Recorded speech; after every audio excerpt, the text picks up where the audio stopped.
నమస్కారం. Big debate ప్రత్యేక చర్చ కార్యక్రమానికి స్వాగతం.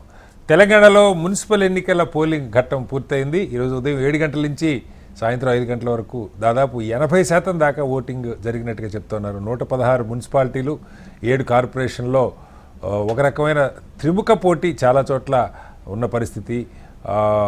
పెద్ద ఎత్తున ప్రజలు ఓటింగ్ వచ్చారు. అధికార పార్టీ, ప్రతిపక్షాన్ని కాకుండా అన్ని పార్టీల అగ్రనాయకులు ఓటింగ్లో పాల్గొన్నారు.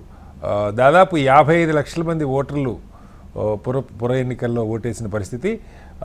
ఎల్లుండి 13వ తారీఖు ఉదయం 8 గంటల నుంచి కౌంటింగ్ ప్రక్రియ ప్రారంభమవుతుంది. అయితే పోలింగ్ ఎలా జరిగింది, ఏ పార్టీకి అవకాశాలు ఎలా ఉన్నాయి, అధికార పక్షం ఏ మేరకు ప్రజల్ని కన్విన్స్ చేయగలిగింది, అలాగే ప్రధాన ప్రతిపక్షం బీఆర్ఎస్ అలాగే బీజేపీ పార్టీల పరిస్థితి ఎలా ఉంది దాని మీద ఇవాళ బిగ్ డిబేట్లో చర్చను చేపట్టడం. చర్చలో మనతో పాటు డాక్టర్ చరణ్ కౌశిక్ యాదవ్ గారు, కాంగ్రెస్ పార్టీ అధికార ప్రతినిధి ఇక్కడ స్టూడియోలో ఉన్నారు. అలాగే డాక్టర్ దూదిమెట్ల బాలరాజు గారు, బీఆర్ఎస్ పార్టీ నాయకులు, వారు కూడా మనతో లైవ్లో జాయిన్ అవుతున్నారు. మరి కాసేపట్లో కిషోర్ పోరెడ్డి గారు, భారతీయ జనతా పార్టీ నాయకులు, అలాగే గౌరీశంకర్ గారు, ప్రముఖ రాజకీయ సామాజిక విశ్లేషకులు, వారు కూడా మనతో జాయిన్ అవుతారు.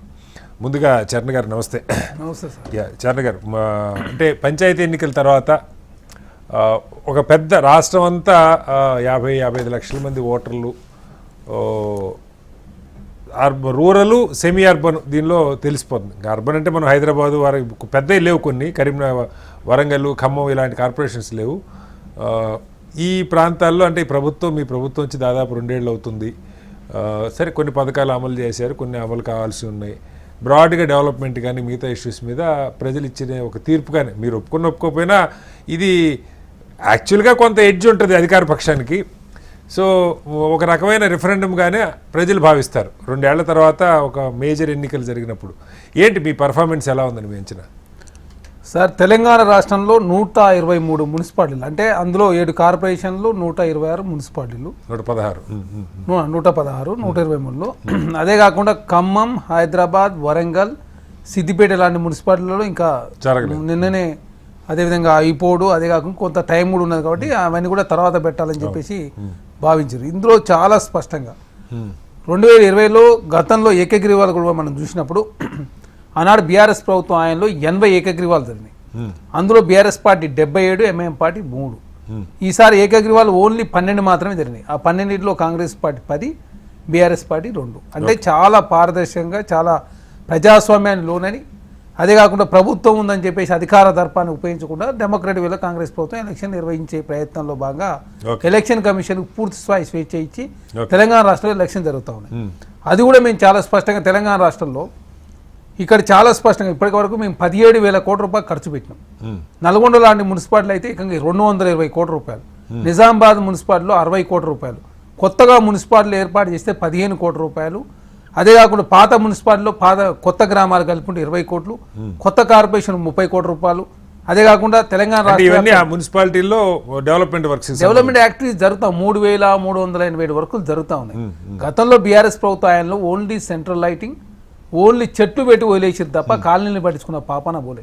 ఇక్కడ సిద్దిపేట సంబంధించి కూడా మన కలకుల గారు మాట్లాడుతారు. సిద్దిపేటకు ఈ ప్రభుత్వంలో కూడా ఏంది అండర్ గ్రౌండ్ డ్రైనేజ్ ఇచ్చిందని చెప్పేసి వారు 2015లో ఆనాడు కేసీఆర్ గారు ముఖ్యమంత్రి ఉన్నప్పుడే 300 కోట్ల రూపాయలు, అది సెంట్రల్ గవర్నమెంట్ సంబంధించిన పథకం. దాని కంటిన్యూషన్లో భాగంగా మొన్న 241 కోట్ల రూపాయలు కేంద్ర ప్రభుత్వం మళ్ళీ శాంక్షన్ చేసింది. ఆనాడు 300 కోట్లు, మన 240 కోట్లు. కేంద్ర ప్రభుత్వం నిందించాల్సిన కలకుంట గారు ఏకంగా కాంగ్రెస్ ప్రభుత్వం టైప్ చేసుకుంది. హరీష్ రావు గారు, కాంగ్రెస్ పార్టీ. అదే కాకుండా హరీష్ రావు ఒకటే చెప్పారు, అంటే వాళ్ళకి ఏది దోస్తే అది చెప్పేసి నిందలేసే ప్రయత్నంలో బీఆర్ఎస్ పార్టీ ముందుకు పోతాం. మేము ఒకటే చెప్తాం, డెవలప్మెంట్ చూసి ఓట్లేయండి. చాలా డెమోక్రటిక్ తెలంగాణ రాష్ట్ర ఎలక్షన్ జరుగుతూ ఉన్నాయి. మేము చేసినటువంటి అభివృద్ధి సంక్షేమ కార్యక్రమాలు కావచ్చు. అదే కాకుండా మేము 24 అర్బన్ డెవలప్మెంట్ అథారిటీ కూడా క్రియేట్ చేసినాం. అదే కాకుండా ప్యూర్ రేర్ అని చెప్పి 3 విభాగాలుగా తెలంగాణ విభజించుకొని అర్బన్ ప్రాంతం ఏ విధంగా ఉండాలా, రూరల్ ప్రాంతం ఏ విధంగా ఉండాలా, అదేవిధంగా సెమీ అర్బన్ ప్రాంతం ఏ విధంగా ఉండాలా, అదే కాకుండా ఇండస్ట్రీస్ ఎక్కడ ఉండాలి, మాస్టర్ ప్లాన్ ఏంటంటే భవిష్యత్తులో అది ఇబ్బంది అయ్యే అవకాశం కాబట్టి అన్ని మున్సిపాలిటీలు కూడా మాస్టర్ ప్లాన్ ఇచ్చే ఉద్దేశంతో ప్రభుత్వం ముందుకు పోతాం. ఈరోజు మీరు ఒకరోజు భారతీయ జనతా పార్టీ ఈరోజు పేపర్ యాడ్ ఇచ్చారు, ఒకసారి చెక్ చేస్తే ఆ పేపర్ యాడ్లో అసలు అలా ఏమన్నా లేవు. మున్సిపాలిటీ పన్నులు పెంచాం, అది ఏదో చిన్న, అసలు కేంద్రం నుంచి మేము ఇన్ని నిధులు తీసుకొస్తాం, మేము ఈ విధంగా డెవలప్మెంట్ చేస్తామని ఎక్కడ కూడా భారతీయ జనతా పార్టీ చెప్పలేదు. బీఆర్ఎస్ పార్టీ 9 సంవత్సరాల కాలం పాటు మీకు అవకాశం ఇచ్చేవాడు, మాకు ఒకసారి అవకాశం ఇవ్వండి. భారతీయ జనతా పార్టీ 12 సంవత్సరాల నుంచి దేశంలో నరేంద్ర మోడీ గారు ప్రధానమంత్రి ఉన్నారు. హైదరాబాద్ లాంటి దాంట్లో 48 కార్పొరేటర్ గెలిచినా కూడా బండి పోతే బండి ఇస్తాం, ఇల్లు పోతే ఇండ్లు ఇస్తాం, రోహింగ్యాలు ఏరేస్తాం, భాగ్యనగర్ పేరు మారుస్తాం, అని చెప్పి ఢిల్లీలో డబుల్ బెడ్రూమ్ భారతీయ జనతా పార్టీ రోహింగ్యాలకు ఇచ్చారు. ఓకే హైదరాబాద్కు అనా పైసా కూడా తీసుకురాలి. ఓకే మెట్రో సంబంధించి కేంద్ర ప్రభుత్వం 50% భరించండి. రాష్ట్రం గతంలో కేంద్రం 10% భరిస్తూ ఉంది. లక్నో మెట్రో కావచ్చు, వైజాగ్ మెట్రోకి 50% భరించే ప్రయత్నం చేస్తుందంటే దాని మీద ఇంతవరకు డిపిఆర్ లెవెలే కాబట్టి మేము ఏం చెప్పమని చెప్పాను. గతంలో హైదరాబాద్ మెట్రో భారతదేశంలో 2వ స్థానం, ఈరోజు 9వ స్థానం దిగరారు. ఎందుకంటే బీఆర్ఎస్ ప్రభుత్వంలో 1 కిలోమీటర్ కూడా మెట్రో విస్తరించలేదు. ఓకే మన హైదరాబాద్ గురించి అంటే మెట్రోకి అంటే అర్బన్ సిటీస్ గురించి మేము మాట్లాడే ప్రయత్నం. అదే కాకుండా జీడిపిలో 63% వాటా పట్టణాల ద్వారా వస్తూ ఉంది కాబట్టి 30% మంది ప్రజలు పట్టణాలు నివసిస్తూ ఉన్నారు కాబట్టి మౌలిక వసతులు పెంపొందే ప్రయత్నాలు భాగంగా ప్రభుత్వం ముందుకు పోతూ, అదే కాకుండా కరీంనగర్ వరంగల్ సంబంధించిన నగరాలను విస్తరించే ప్రయత్నాలు భాగంగా 5,000 కోట్ల రూపాయలు వరంగల్ నగరానికి అండర్ డ్రైనేజ్ కావచ్చు, వరంగల్కి ఎయిర్పోర్ట్ కావచ్చు, కొత్తగూడానికి ఎయిర్పోర్ట్ కావచ్చు, రామగుండానికి ఎయిర్పోర్ట్ కావచ్చు, ఆదిలాబాద్కి ఎయిర్పోర్ట్ కావచ్చు, అదే కాకుండా కరీంనగర్ను వరంగల్ కలుపుతూ ఒక ఔటర్ రింగ్ రోడ్ కూడా వేస్తామని చెప్పి చాలా స్పష్టంగా ఇవన్నీ కూడా ప్రజల దగ్గరికి నిన్న నిజామాబాద్ సంబంధించి కూడా ఔటర్ రింగ్ రోడ్ వేస్తాం. ఎందుకంటే నిజామాబాద్ కూడా బాగా డెవలప్మెంట్ అవుతాం. ఇక్కడ భారతీయ జనతా పార్టీ అక్కడ ఎంపీగా, అదేవిధంగా ధర్మపురి అరవింద్ గారు 7 సంవత్సరాల నుంచి అక్కడ ఏం డెవలప్మెంట్ లేదు. కరీంనగర్ ఎంపీగా ఉన్నారు, కేంద్ర మంత్రి ఉన్న అదేవిధంగా బండి సంజయ్ గారు చేసింది ఏమీ లేదు. అదే కాకుండా భారతీయ జనతా పార్టీ చాలా ఇప్పుడు ఆదిలాబాద్ సంబంధించి కూడా ఎమ్మెల్యేలు వాళ్ళే ఉన్నారు. ఆదిలాబాద్ ఎంపీ కూడా ఉన్న పరిస్థితి. తెలంగాణ రాష్ట్రంలో 8 మంది ఎంపీలు, 8 మంది ఎమ్మెల్యేలు, 3 ఎమ్మెల్సీలు, 2 రాజ్యసభ సభ్యులు, 2 కేంద్ర మంత్రులు. అయినా తెలంగాణకు ప్రత్యేకంగా నిధులు రావడం లేదు. మేము రూపాయి చెల్లిస్తే 41 పైసలు ఇస్తా అని చెప్పిన ఒప్పందం భాగంగా 35 పైసలు మాత్రం వస్తాయి. 3 పైసలు ఇంకా మనదే పెండింగ్ ఉన్నాయి. అదనంగా 1 పైసా కూడా ఇవ్వని పరిస్థితి మనం చూస్తా ఉన్నాం. కాబట్టి మాకు ఒకసారి అవకాశం అని చెప్పేసి ప్రజలను కోరినాం. అదే సర్పంచ్ ఎలక్షన్లో కాంగ్రెస్ పార్టీకి 64%, ఆనాడు 15% నుంచి 20% ఉన్నాం మేము. బీఆర్ఎస్ పార్టీ 84% ఉన్నటువంటి బీఆర్ఎస్ పార్టీ 24% పరిమితమైంది. అదే కాకుండా భారతీయ జనతా పార్టీ 8% మాత్రం ఉన్నది, మిగతా వాళ్ళంతా ఇండిపెండెంట్. కాబట్టి సర్పంచ్ ఎలక్షన్లో అవకాశం ఇచ్చారు, ఎమ్మెల్యే ఎలక్షన్లో 64 ఇచ్చారు, 2 బై ఎలక్షన్లో కాంగ్రెస్ పార్టీ జూబ్లీస్ కంటోన్మెంట్ చేసినాం. ఎంపీ ఎలక్షన్లో 3 ఉన్నటువంటి ఎంపీలు 8 అయినాం. ఎమ్మెల్సీలో Warangal graduate election Congress party గెలిచింది.